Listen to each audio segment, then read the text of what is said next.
Préface.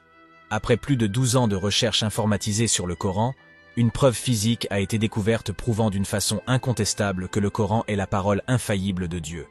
Cette découverte devint très populaire parmi les masses musulmanes à travers le monde, et des synthèses de ce travail furent éditées et distribuées par millions. Ma renommée personnelle augmentait en même temps que cette très brillante et très humble découverte. La recherche continue et révéla en outre un fait déterminant, qui est que les très populaires hadiths et sunnas n'ont rien à voir avec le prophète Mohammed, et leur approbation représente une désobéissance flagrante envers Dieu et son dernier prophète. Consultez le Coran sourate 6 verset 112 et sourate 25 verset 31. Cette découverte contredit les croyances des masses musulmanes dans le monde. En conséquence, ma renommée personnelle, et même la popularité du miracle du Coran, s'en est ressentie au point de menacer ma vie et ma réputation. En effet, il s'avère que dire aux musulmans que les hadiths et sunnas sont des inventions sataniques revient à dire aux chrétiens que Jésus n'est pas le Fils de Dieu. Puisque la reconnaissance des hadiths et sunnas en tant qu'innovation satanique est supportée par une preuve physique, les personnes dénuées de préjugés accepteront les conclusions consignées dans ce livre. Pour ces personnes, ces conclusions incluent une orientation toute nouvelle pour le salut, félicité éternelle et une nette prise de conscience du fait que les masses musulmanes sont devenues victimes des conspirations de Satan. Pas de salut sans obéissance au messager. En sourate 3 versets 31 à 32, dit « Si vous aimez Dieu, vous devez me suivre. Dieu vous aimera alors et pardonnera vos péchés. Dieu est pardonneur, le plus miséricordieux. » Dit « Obéissez à Dieu et au messager.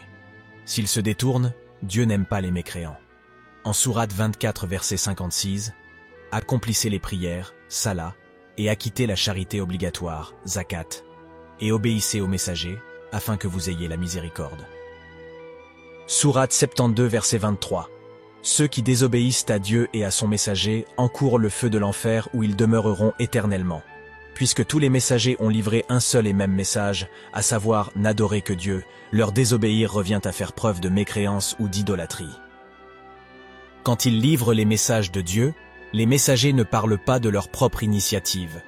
En Deutéronome chapitre 18 verset 15, « L'Éternel, ton Dieu, te suscitera du milieu de toi, d'entre tes frères, un prophète comme moi, vous l'écouterez. » Deutéronome chapitre 18 verset 18 à 19. « Je leur susciterai du milieu de leurs frères un prophète comme toi. Je mettrai mes paroles dans sa bouche, et il leur dira tout ce que je lui commanderai. Et si quelqu'un n'écoute pas mes paroles qu'il dira en mon nom, c'est moi qui lui en demanderai compte. » Dans l'évangile de Jean chapitre 14 verset 10, « Ne crois-tu pas que je suis dans le Père et que le Père est en moi? Les paroles que je vous dis, je ne les dis pas de moi-même. Et le Père qui demeure en moi, c'est lui qui fait les œuvres. » Évangile de Jean chapitre 16 verset 13. « Quand le Consolateur sera venu, l'Esprit de vérité, il vous conduira dans toute la vérité, car il ne parlera pas de lui-même, mais il dira tout ce qu'il aura entendu, et il vous annoncera les choses à venir. » En sourate 4 verset 80, « Quiconque obéit au messager obéit à Dieu. » Sourate 53 verset 3, « Et il ne parle pas de sa propre initiative. » Sourate 5 verset 48 à 50. « Puis nous t'avons révélé ce livre en toute vérité, confirmant les livres antérieurs et prévalant sur eux. Tu dois juger parmi eux d'après les révélations de Dieu, et ne suis pas leurs désirs s'ils diffèrent de la vérité qui t'est venue. Tu dois juger parmi eux d'après les révélations de Dieu qui te sont parvenues. Ne suis pas leurs désirs, et prends garde qu'ils ne te détournent d'une partie de ce que Dieu t'a révélé. Est-ce la loi du temps de l'ignorance qu'ils veulent adopter? Qui est meilleur que Dieu en tant que législateur, pour ceux qui croient sincèrement? » Le prophète Mohammed astreint à ne prononcer aucune instruction religieuse en dehors du Coran. Sourate 69 versets 40 à 47. « Ceci, le Coran, est la parole d'un noble messager, non la parole d'un poète, vous ne croyez que rarement, ni la parole d'un devin, vous ne prenez conscience que rarement, une révélation du Seigneur de l'univers. S'il avait prononcé d'autres enseignements, nous l'aurions puni. Nous aurions arrêté de faire descendre les révélations sur lui. Nul d'entre vous n'aurait pu l'aider. » Ces versets très clairs nous apprennent qu'il était interdit au prophète Mohammed de prononcer un quelconque enseignement religieux en dehors du Coran. La force du verbe arabe ne peut être traduite fidèlement en français. Mais la rigueur des expressions utilisées ne laisse aucun doute quant à l'unique fonction du prophète, qui était de livrer le Coran, tout le Coran, et rien d'autre que le Coran. Le prophète Mohammed astreint à ne jamais dévier du Coran. La déviation entraîne un châtiment sévère. Sourate 17 versets 73 à 75. Ils ont failli te détourner des révélations que nous t'avons transmises. Ils voulaient que tu inventes quelque chose d'autre, afin de te considérer comme un ami. N'eût été que nous t'avions raffermi.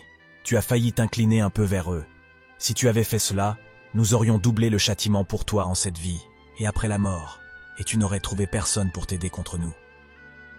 En nous montrant l'exemple, le prophète Mohammed reçut l'ordre de s'en tenir strictement aux révélations que Dieu lui a faites, spécifiquement identifiées dans les versets 48 à 50 de la sourate 5, comme étant le Coran. La moindre déviation du Coran entraîne un châtiment sévère. Consultez la sourate 17 verset 74. Le prophète Mohammed reçut l'ordre de livrer le Coran seul, sans la moindre altération et sans jamais inventer quelque chose d'autre. Écoutons les versets 15 à 18 de la sourate 10. Quand nos révélations leur sont récitées, ceux qui n'espèrent pas notre rencontre disent « Apporte un Coran autre que celui-ci, ou change-le. » Dis « Je ne peux le changer de ma propre initiative. Je ne fais que suivre ce qui m'est révélé. Je crains, si je désobéis à mon Seigneur, le châtiment d'un jour terrible. Qui est plus mauvais que celui qui invente des mensonges au sujet de Dieu ou rejette ses révélations? Certainement, les transgresseurs ne réussissent jamais.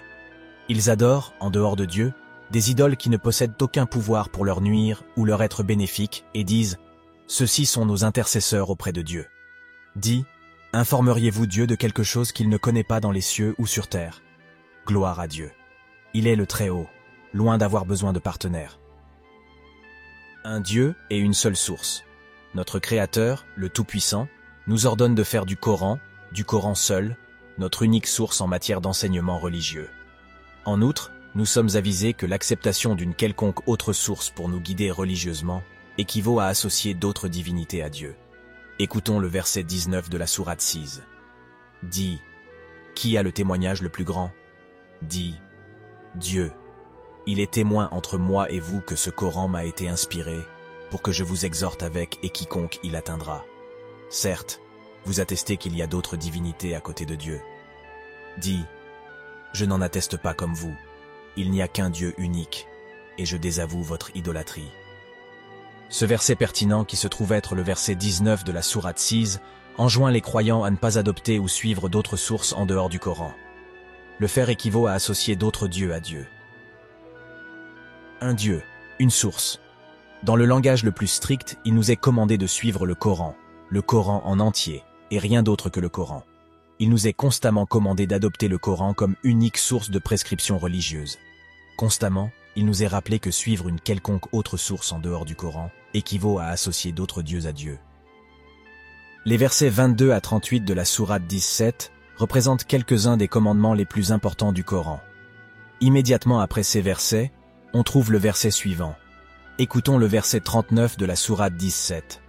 Cela fait partie de la sagesse que ton Seigneur t'a inspirée. N'associe point d'autres dieux à Dieu, sinon tu finiras dans la géhenne, blâmé et vaincu. Malgré tous ces commandements clairs et injonctions extrêmement strictes, pourquoi les adeptes des hadiths et de la Sunna de Bukhari et compagnie n'arrivent-ils pas à comprendre qu'ils doivent adopter le Coran seul?